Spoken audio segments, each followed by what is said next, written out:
साथियों, मैं doctor Manoj Ahuja Ahuja news channel में आपका हार्दिक अभिनंदन करता हूं।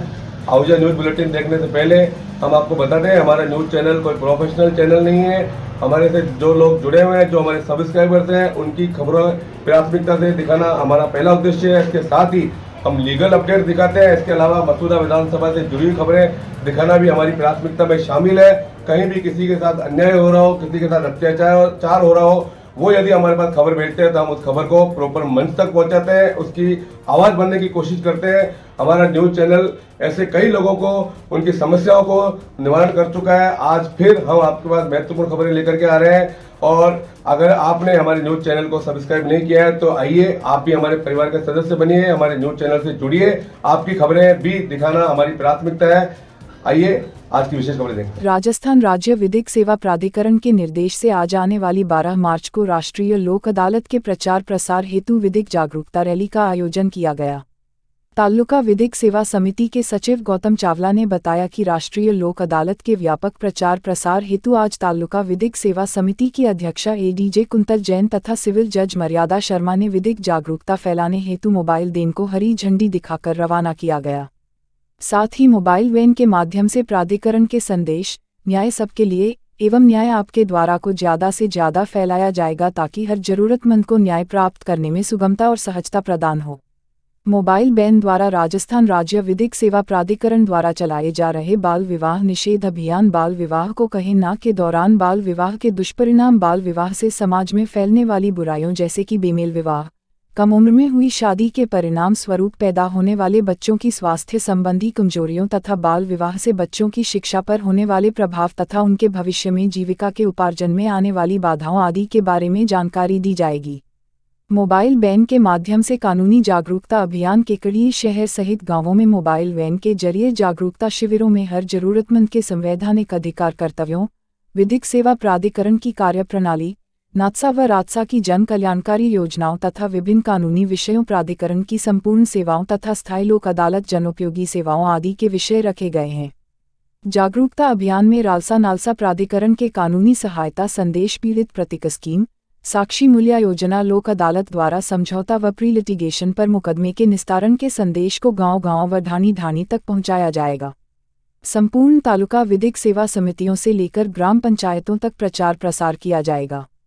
पीएलवी महेंद्र कुमार चंदेल ने आमजन को राष्ट्रीय लोक अदालत नात्सा व रालसा की लोक कल्याणकारी स्कीमों, बाल विवाह, वृद्धजनों के अधिकार, बाल श्रम निषेध, बालकों के कानूनी अधिकार आदि की जानकारी प्रदान की गई और पेम्पलेट्स भी वितरित किए गए।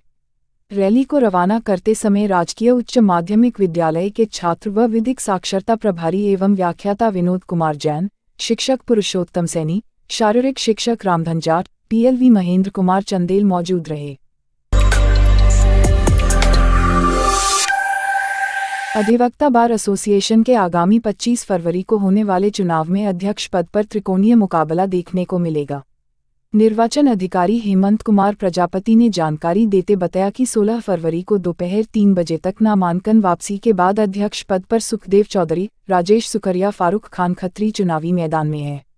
उपाध्यक्ष पद पर कमलेश गुर्जर, श्रवण सिंह, सचिव पद पर मनोज कुमार, आशीष कुमार अजमेरा, संयुक्त सचिव पद पर गोवर्धन लाल गुर्जर, परमेश्वर सिंह, सुदर्शन सिंह चुनावी मैदान में अपना भाग्य आजमाएंगे। वहीं कोषाध्यक्ष पद पर तारिक सुहेल, पुस्तकालय अध्यक्ष पर रमेश सिंह रावत, कार्यकारिणी सदस्य पद पर वसीम, दीपेंद्र सिंह गुर्जर, अभिषेक जैन, राजेश गोमा निर्विरोध निर्वाचित हुए, जिनका बार के सदस्यों द्वारा माला व साफा पहनाकर स्वागत किया गया। आगामी 25 फरवरी को सुबह 10 से 3 बजे तक बार रूम में मतदान किया जाएगा, जिसके बाद चुनाव परिणाम घोषित किए जाएंगे।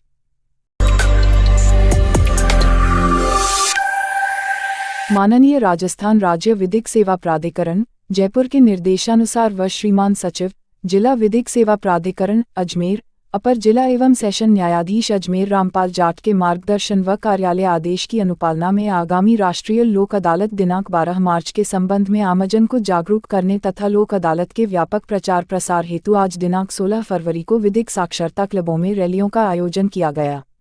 रैलियों का उद्देश्य है कि आमजन को राष्ट्रीय लोक अदालत में प्रकरण रेफर करवाने हेतु संदेश मिले। राष्ट्रीय लोक अदालत के माध्यम से प्रकरणों का अधिकाधिक निस्तारण संभव हो सके। इन रैलियों को सचिव विधिक सेवा प्राधिकरण अजमेर श्री रामपाल जाट अपर जिला एवं सेशन न्यायाधीश ने राजकीय उच्च माध्यमिक विद्यालय सराधना में स्वयं ने वहां के सरपंच, पंचायत समिति के सदस्य, उप सरपंच, स्थानीय प्रबुद्ध व्यक्तियों व लीगल लिटरेसी क्लब के प्रभारी के साथ उपस्थित होकर रैली को हरी झंडी दिखाई तथा स्थानीय जनप्रतिनिधियों एवं प्रबुद्ध लोगों को राष्ट्रीय लोक अदालत के महत्व को समझाते हुए कहा कि वर्तमान समय में विवाद व्यक्तियों के अशांति का सबसे बड़ा कारण बनता जा रहा है, जिसमें न केवल वह सामाजिक, आर्थिक व राजनैतिक न्याय से वंचित हो रहा है बल्कि सामूहिक विकास से भी बाधा बनता जा रहा है। ऐसी स्थिति में लोक अदालत का प्रचार प्रसार उनके लिए शांतिदूत का कार्य कर रहा है।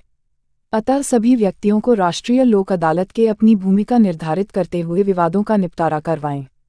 इस क्रम में आज रावमावी सराधना अजमेर विद्यालय परिसर से सदर बाजार शहीद हवलदार देवी खान कायम खानी रावमावी सोमलपुर अजमेर विद्यालय परिसर से जामा मस्जिद सोमलपुर रावमावी केकड़ी अजमेर कोर्ट परिसर से घंटाघर रावमावी छावनी ब्यावर विद्यालय परिसर से अजमेरी गेट रावमावी भवानी खा पीसांगन स्थानीय विद्यालय परिसर से मीन चौराहा भवानी खा रावमावी मसूदा स्थानीय विद्यालय परिसर से सब साहब सकिल रावमाथी जालिया प्रथम ब्लॉक जवाजा जालिया विद्यालय से गांव की हथायरा केंद्रीय बावमावी पुरानी गांडी अजमेर स्थानीय विद्यालय से संग्रहालय रावमावी ब्यावर खास जवाजा स्थानीय विद्यालय परिसर से मुख्य बाजार रास रोड ब्यावर खास तक रैलियों का आयोजन किया गया।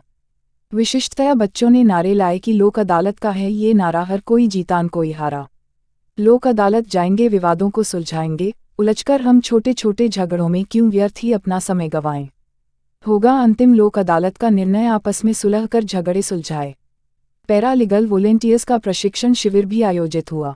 सचिव जाट ने बताया कि ओरिएंटेशन प्रशिक्षण को पैरा लीगल वॉलेंटियर्स की बैठक की गई तथा इसके साथ ही नए पैस लीगल वॉलेंटियर्स को ओरिएंटेशन प्रशिक्षण दी गई, जिसमें अधिवक्ता अशोक मेघवंशी ने पैरा लीगल वॉलेंटियर्स को विधिक सेवा प्राधिकरण की कार्य विधियों, नागरिकों के अधिकारों, कर्तव्यों, महिला सशक्तिकरण, विधिक सहायता, विधिक जागरूकता, राष्ट्रीय लोक अदालत आदि के संबंध में जानकारी देकर उक्त बिंदुओं के साथ लोगों के बीच विधिक जागरूकता कार्यक्रम आयोजित किए जाने का प्रशिक्षण दिया और कहा कि पीड़ित पैरा लीगल वॉलेंटियर्स के साथ वार्ता करते समय खुद को असहज महसूस न करे। पैरा लीगल वॉलेंटियर्स को यह भी ध्यान रखना होगा कि वह पीड़ित है या नहीं। बैठक में अधिवक्ता अशोक मेघवंशी ने पारिवारिक विधि, जिसमें उन्होंने हिंदू विवाह अधिनियम और हिंदू दत्तक तथा भरण पोषण अधिनियम के बारे में बताया, जिसमें उन्होंने बताया कि यदि हिंदू दत्तक तथा भरण पोषण अधिनियम में एक परिवार अपने पुत्र पुत्री से दूसरे परिवार को सुपुर्द करता है तो वह पुत्र पुत्री अपने पहले परिवार के सारे अधिकारों से वंचित हो जाता है। उन्होंने आपराधिक विधि के बारे में बताया, जिसमें उन्होंने गिरफ्तार व्यक्ति के अधिकारों के में बताया, जिसमें उसका मेडिकल करवाया जाएगा, वकील द्वारा विधिक जानकारी प्रदान की जाएगी और उस बंदी के परिवार को सूचित किया जाएगा। अंत में अधिवक्ता अशोक मेघवंशी ने कन्या गुण हत्या के बारे में बताकर बैठक का समापन किया। उपेक्षित बालकों की पहचान व पुनर्वास के संबंध में भी आज बैठक का आयोजन हुआ। सचिव जाट ने बताया कि राजस्थान राज्य विधिक सेवा प्राधिकरण जयपुर के अनुसार माननीय उच्चतम न्यायालय के आदेश की पालना में एवं राष्ट्रीय विधिक सेवा प्राधिकरण EDR सेंटर के सभागार में बैठक का आयोजन किया गया। बैठक में रोड साइड बच्चों को और भिक्षावृत्ति में लिप्त बच्चों के पुनर्वास एवं शिक्षा के लिए संस्थान खोले जाने, गवाहों की रिकॉर्डिंग, उपेक्षित बच्चों की पहचान रखने एवं उन बच्चों को NGO के मसूदा विधानसभा के भामाशाह सुनील कावड़िया ने आज विधानसभा क्षेत्र के गणेश मंगरी गांव में सार्वजनिक बोरिंग करवाया। कानाराम भड़ाना ने बताया कि बाबा रामदेव की मूर्ति प्राण प्रतिष्ठा एवं हवन यज्ञ में आमंत्रित क्षेत्र के भामाशाह कावड़िया ने ग्रामीणों द्वारा पेयजल समस्या के बारे में अवगत कराए जाने तथा बोरिंग करवाने की मांग पर मौके पर सार्वजनिक बोरिंग करवाने की घोषणा की, जिसके लिए उन्होंने गणेश मंगरी में ग्रामीणों के बताए स्थान पर 270 फुट बोरिंग करवा दिया। इस दौरान कावड़िया का ग्रामीणों ने कावड़िया जिंदाबाद के नारों के साथ अभिनंदन किया। बोरिंग में पर्याप्त पानी आ जाने पर ग्रामीणों ने कावड़िया का आभार व्यक्त किया। इस अवसर पर रामदेव, सुगना, माला, मंगलाचंद, गोपाल, ओम प्रकाश, पप्पू, शिवराज, कैलाश, जगदीश सहित सैकड़ों ग्रामीण उपस्थित रहे। अखिल भारतीय विद्यार्थी परिषद की राजकीय विधि महाविद्यालय अजमेर इकाई ने आज स्वाधीनता के अमृत महोत्सव के उपलक्ष्य में आयोजित भारत सरकार के अभियान से जुड़कर 75 करोड़ सूर्य नमस्कार के तहत सूर्य नमस्कार का अभ्यास किया। संयोजक दिनेश चौधरी ने कहा कि सूर्य नमस्कार एक तरह का व्यायाम है। इससे पूरे शरीर को लाभ मिलता है। सूर्य नमस्कार के अभ्यास से फेफड़ों के अंदर शुद्ध हवा का पर्याप्त मात्रा में प्रवेश होता है। इस व्यायाम से रोग तो दूर भागते ही हैं, साथ चेहरे पर एक अलग चमक आने लगती है, शरीर मजबूत होता है। सूर्य नमस्कार के 12 चरण का रोज अभ्यास करने से दिमाग सक्रिय और एकाग्र बनता है। सूर्य नमस्कार योगासनों में सर्वश्रेष्ठ है। इकाई अध्यक्ष दिनेश चौधरी ने बताया कि भारत सरकार की ओर से 20 फरवरी 2022 तक 75 करोड़ सूर्य नमस्कार का लक्ष्य रखा गया है। उसी निर्देशों की पालना में आज सभी को सूर्य नमस्कार एवं स्वास्थ्य से संबंधित विभिन्न लाभ बताए गए।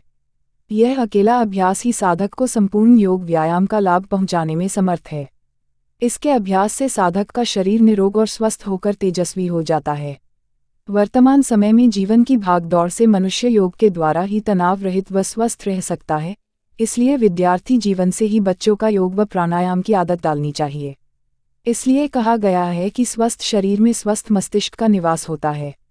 इस अवसर पर पंकज कुमावत, निदेशक आर्य स्पोर्ट्स क्लब, प्रमोद सिंह चौहान, विशेष शर्मा, बंटी गुर्जर, रश्मि माहेश्वरी, रेणु शर्मा, करण, अर्जुन, योगिता रावत, सचिन, निशा कुमावत, करण, अर्जुन, पल्लवी प्रजापत, कनक केसवानी आदि उपस्थित रहे। ट्रस्ट श्री गुरु सिंह सभा विजयनगर द्वारा आज धन धन श्री गुरु हर राय साहिब जी दे प्रकाश पर्व बड़ी श्रद्धा और भावना से मनाई गई। ट्रस्ट के प्रधान हरगोविंद सिंह ने बताया कि आज शाम दीवान में श्री सुखमणी साहिब जी का पाठ आयोजन किया गया। उसके उपरांत कीर्तन दरबार भाई साहब गुरुदयाल सिंह जी भीलवाड़ा वाले एवं बीबी हरप्रीत कौर सूरत वाले ने संगत को कथा व कीर्तन से संगत को निहाल का संपूर्ण समाप्ति उपरांत लंगर संगत में वर्ताया गया है। कार्यक्रम के दौरान ट्रस्ट के प्रधान हरगोविंद सिंह टुटेजा, पूर्व पार्षद गुरु भेज सिंह टुटेजा, जगजीत सिंह टुटेजा, राजन सिंह टुटेजा, गगनदीप सिंह टुटेजा, दिलप्रीत सिंह टुटेजा, गुरमीत कौर, जोगिंदर कौर, मंजीत कौर, हरचरण कौर, आशा विनायक, गुरप्रीत कौर, भावना कौर, मुस्कान कौर आदि उपस्थित रहे। सिविल न्यायाधीश केकड़ी के न्यायालय में दो पत्नियों के मध्य मकान से संबंधित विवाद में दूसरी पत्नी की ओर से प्रस्तुत दावा खारिज होने से पहली पत्नी की जीत हुई है। प्राप्त जानकारी के अनुसार नांदसी ग्राम की महिला संगीता पत्नी बजरंग लाल लोहार ने अपनी सौतन नोरती देवी के खिलाफ नांदसी गांव में स्थित मकान को स्वर्ण का बताकर स्थायी निषेधाज्ञा का दावा प्रस्तुत किया था। उक्त दावे में नोरती देवी की ओर से अधिवक्ता डॉक्टर मनोज आहूजा ने पैरवी करते हुए न्यायालय में यह तर्क प्रस्तुत किए कि वह बजरंगलाल लोहार की पहली पत्नी है तथा जिस मकान में वह निवास कर रही है उस मकान से संगीता का कोई लेना देना नहीं है। उक्त मकान में नोरती देवी शादी करके आई तब से ही निवास करती चली आ रही है। संगीता बजरंगलाल की दूसरी पत्नी है जिसकी नीयत खराब होने की वजह से वह उसका मकान हड़पना चाहती है, इसलिए झूठे कथनों के आधार पर दावा प्रस्तुत किया है। नोरती की कथनों के समर्थन में उसके पुत्र दयाल दशरथ दरोगा ने न्यायालय में बयान दिए और बताया कि उक्त मकान पर प्रारंभ से ही नोरती का कब्जा चला आ रहा है। इसके विपरीत संगीता के समर्थन में उसके पति बजरंगलाल व गणेश पुरोहित ने बयान देते हुए मकान संगीता का स्वर्जित कमाई का होना बताया, जिसका खंडन करते नोरती के अधिवक्ता डॉक्टर मनोज आहूजा ने बताया कि वादग्रस्त मकान पर संगीता से शादी के पहले से ही उसका कब्जा चला आ रहा है तथा संगीता ने भी अपने प्रति परीक्षण में इस बात को स्वीकार किया था कि वादग्रस्त मकान पर नोरती का कब्जा है एवं वह कोई व्यवसाय नहीं करती। नोरती के अधिवक्ता मनोज आहूजा व भेरू सिंह राठौड़ के तर्कों से सहमत होते हुए न्यायाधीश ने बजरंगलाल की दूसरी पत्नी संगीता की ओर से प्रस्तुत दावे को खारिज करने के आदेश पारित किए हैं। नोरती व संगीता के मध्य मकान के इस विवाद से संबंधित मामले का निस्तारण होने में 9 वर्ष का समय लगा। आज केकड़ी के सिविल जज द्वारा बजरंगलाल लोहार जो नांदसी का निवासी था उसकी 2 पत्नियों को मध्य एक मकान को लेकर विवाद चल रहा था, उस मामले में 9 साल बाद निर्णय पारित किया। बजरंगलाल लोहार की दूसरी पत्नी संगीता ने इस संबंध में सिविल न्यायालय केकड़ी के समक्ष 2013 में दावा पेश किया और ये कहा कि जिस मकान में नोरती रह रही है ये मकान उसका है और उसका स्थायी निषेधाज्ञा का उसने दावा किया था। इस मामले में नोरती की ओर से मेरे द्वारा पैरवी की गई और नोरती की तरफ से नोरती और उसके पुत्र दयाल तथा एक इंडिपेंडेंट व्यक्ति के बयान करवाए गए, जिसमें ये बताया गया है कि नोरती जब से शादी करके आई तब से उस मकान में रह रही थी, जबकि संगीता का विवाह काफ़ी सालों बाद हुआ और संगीता की नीयत बद थी, इसलिए वो उस मकान पर कब्जा करना चाहती थी, इसलिए उसने झूठा दावा किया। तो इसमें नौरती की तरफ से कुछ गवाहों के बयान भी करवाए गए और संगीता की तरफ से जो गवाहों के बयान करवाए गए उसके पति ने बयान दिए, 2 गवाहों ने और बयान दिए। मामले में ये साबित हुआ कि नौरती उस मकान में शुरू से रह रही है। संगीता ने भी इस बात को एडमिट किया था कि हाँ मैं शादी करके आई तब से नौरती इस मकान में रह रही थी और कब्जा व स्वामित्व तो नौरती का ही था। इन तथ्यों के आधार पर न्यायालय ने संगीता की ओर से जो प्रस्तुत दावा था वो खारिज किया और मीनवाइल 9 साल बाद इस मामले में जो बजरंग लाल की पहली पत्नी नौरती उसकी जीत हुई। भाजपा भिनाई मंडल उपाध्यक्ष रघुवीर गोयल ने बताया कि आज आत्मनिर्भर भारत का आत्मनिर्भर बजट पर अजमेर देहात जिला संयोजक रिंकू कंवर राठौर ने कार्यकर्ताओं के साथ बजट पर चर्चा की। राठौर ने बताया कि भारत की कृषि को आधुनिक बनाने में नए तरीकों को अपनाने पर जोर देते हुए केमिकल फ्री बनाने जैसे बड़े कदम इस बजट में उठाए हैं। बजट में युवाओं को 60 लाख नई नौकरियां एवं किसानों को मजबूत करने के लिए नई योजनाओं को लागू किया गया है।